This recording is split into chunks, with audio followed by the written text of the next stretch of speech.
Presiden Prabowo Subianto bertemu empat mata dengan Wakil Ketua DPR yang juga Ketua Harian Partai Gerindra Sufmi Dasko Ahmad. Pertemuan itu terjadi sekitar 10 hari setelah gejolak demonstrasi di berbagai daerah di tanah air. Selama gelombang demonstrasi terjadi, Dasko diketahui tak pernah tampil bersama Presiden. Lantas, apa isi pertemuan itu? Pertemuan antara Presiden Prabowo dengan Dasko berlangsung di Istana Kepresidenan Jakarta, Rabu 10 September 2025 sore. Foto pertemuan keduanya diunggah di akun Instagram @sekretariat.kabinet. Dalam keterangan foto disebutkan, ada berbagai hal yang dibahas dalam pertemuan itu, antara lain perkembangan terkini di tanah air, serta sejumlah program prioritas dan kebijakan-kebijakan pemerintah. Sekretaris Kabinet Teddy Indrawijaya saat dihubungi dari Jakarta Rabu membenarkan pertemuan itu, namun ia tak merinci isi pertemuan. Sepanjang kepemimpinan Prabowo, Dasko kerap tampil bersama Presiden dalam berbagai kesempatan. Bahkan Dasko kerap menjelaskan sejumlah kebijakan pemerintah, walaupun ia menjabat sebagai Wakil Ketua DPR.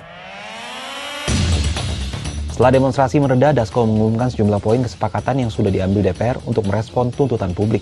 Beberapa di antaranya adalah menghentikan pemberian tunjangan perumahan anggota DPR dan moratorium kunjungan kerja anggota DPR, kecuali menghadiri undangan kenegaraan. DPR juga memangkas tunjangan dan fasilitas anggota seperti biaya listrik, telepon, komunikasi intensif, dan tunjangan transportasi.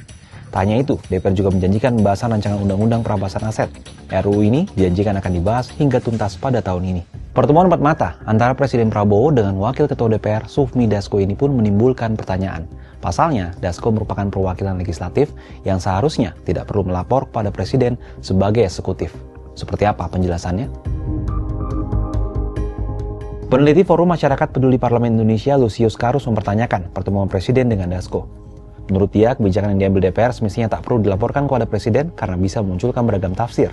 Salah satunya kesan bahwa parlemen berada di bawah kendali Presiden. DPR seharusnya cukup mengumumkan keputusan mereka kepada publik. Pertemuan Presiden yang hanya dilakukan Dasko, kata Lusius, munculkan kesan bahwa keputusan DPR adalah persoalan pribadi Dasko dengan Presiden.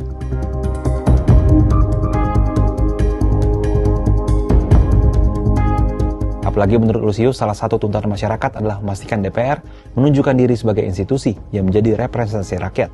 Jika hanya ditunjukkan menjadi peran satu orang, itu justru menyimpang dari komitmen keberpihakan kepada publik yang sebelumnya disampaikan DPR. Publik menanti penjelasan dari pihak Dasko maupun Presiden terkait pertemuan itu. Jangan sampai langkah ini kembali menimbulkan prasangka publik yang memantik kemarahan lagi. Bagaimana sahabat Kompas memandang pertemuan ini?